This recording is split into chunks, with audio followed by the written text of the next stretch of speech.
In today's episode, I'm going to be checking out a point-to-point hand-wired made in USA amplifier that is $369.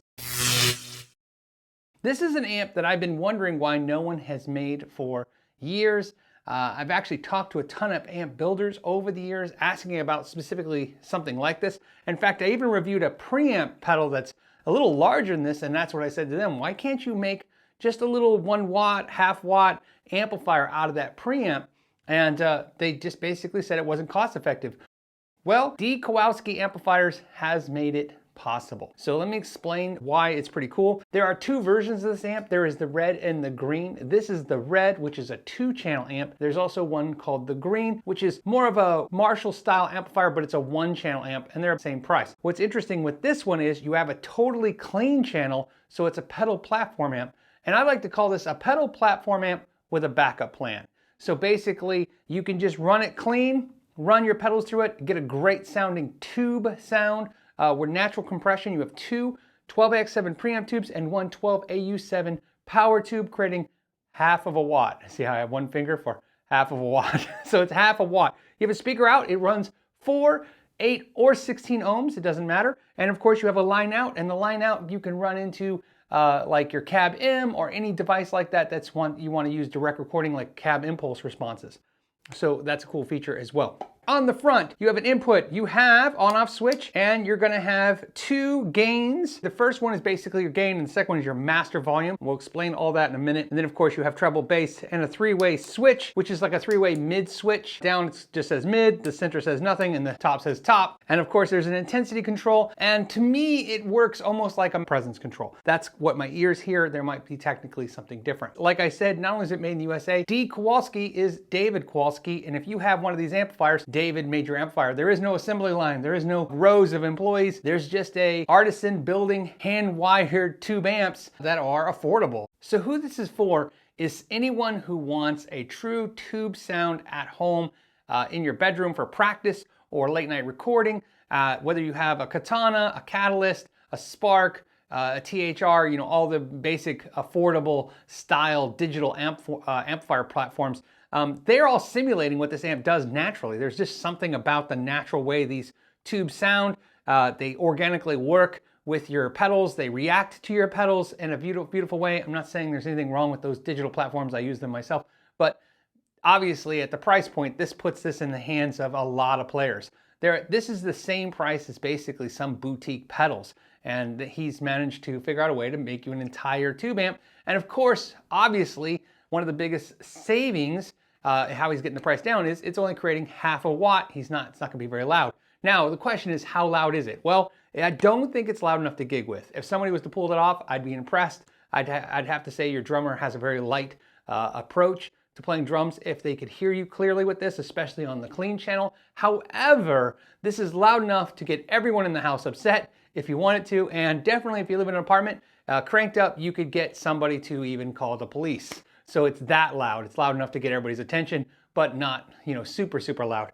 So let's check it out. I'm gonna run my pedal board through it. We're gonna see how it sounds, and then I'll explain what I love about it, because there's not a whole lot of negative things to say about it. We're gonna start on the clean channel, and to switch channels, there's just a push-pull pot right here on your gain 2. So once you pull this, you're on the clean channel of the amplifier, and you'll have essentially a volume right here. You have the intensity control, you have a 3-way mid switch, and you have a treble and bass control. So that is your full-on control. Now right now, I'm running the amp into a 112 creamback selection with an SM57 and a room mic, so you guys can kind of get a sense of what it sounds like in this room. And I'm running my pedal board, and of course we're going to start with just some basic reverb just to make the amp sound good, but I'll show you some dry settings as well. Okay, so if you're playing at night, I want to show you this. This is essentially where you would set your setting. Volume right now, as you can hear, I'm going to play so you can hear me talk over it. This is very quiet. This is quieter than if you were talking, so obviously there's not going to be a problem with disturbing anybody. This setting right here, the amp will stay pretty clean no matter how hard you hit, and it will. And of course you can use it as a pedal platform. So if we go ahead and turn a little overdrive on,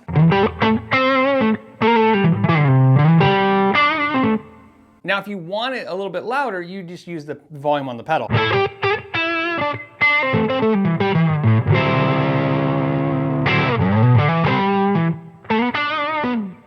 So that sounds great, running it with a little clean and tremolo. We run the volume a little harder.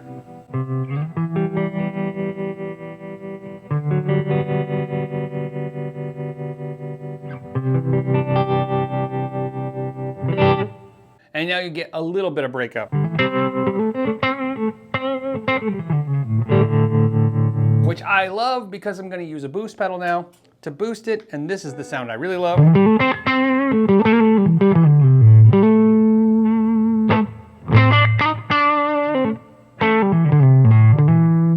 And that's because what's happening is happening like it should. The boost pedal is now overdriving the amplifier. It's actually driving the tubes. And because I got this volume cranked a little bit, like I said, let's say at noon right here, you actually have the power tube and the preamp tubes also overdriving.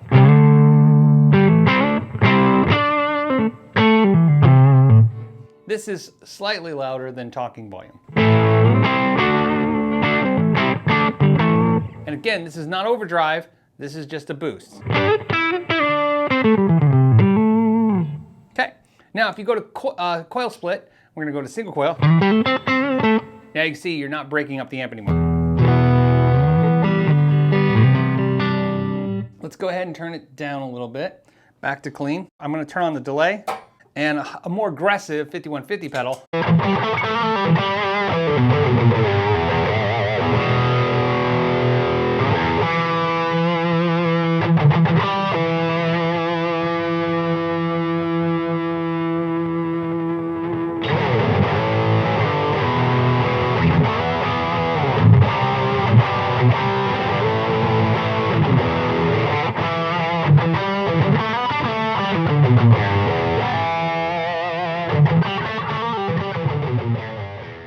Now I'm going to run more of a plexi style Marshall sound.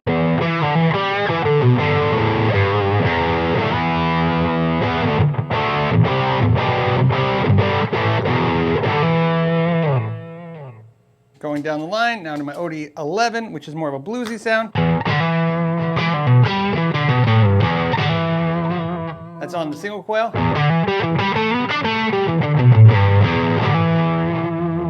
Okay, and that's with the delay. Let's go ahead without delay.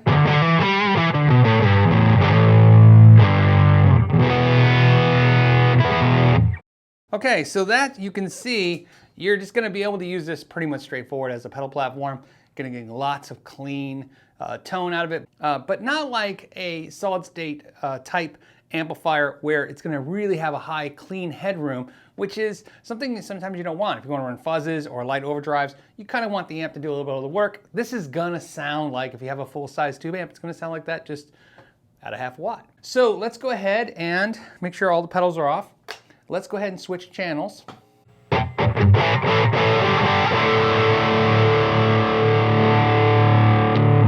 Okay, so on this three-way switch, you're gonna notice down position is, or I should start, on the three-way switch, the middle position is gonna have the cleanest tone.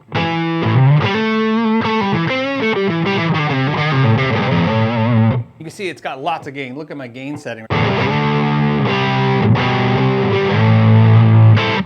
And it reacts really well, so if I clean the volume up.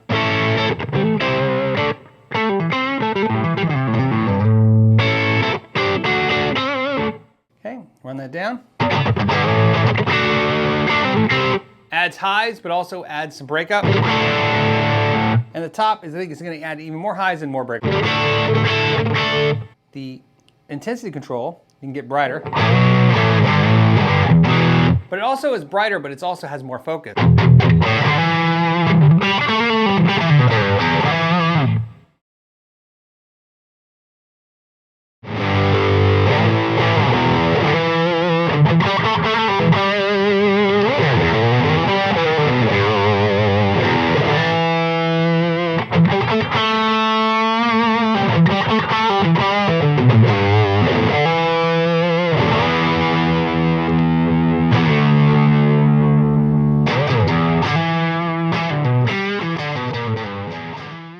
Of course, we pull this, again, put that in that middle position.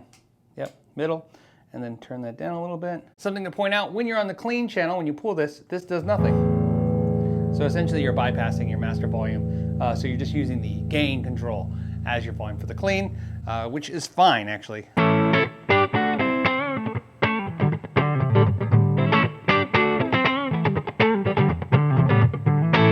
So there you have it. This is a very straightforward amplifier. It's point-to-point hand wired. It's made in the USA. It's built by an actual artisan, in other words, a single amp builder building all these by hand.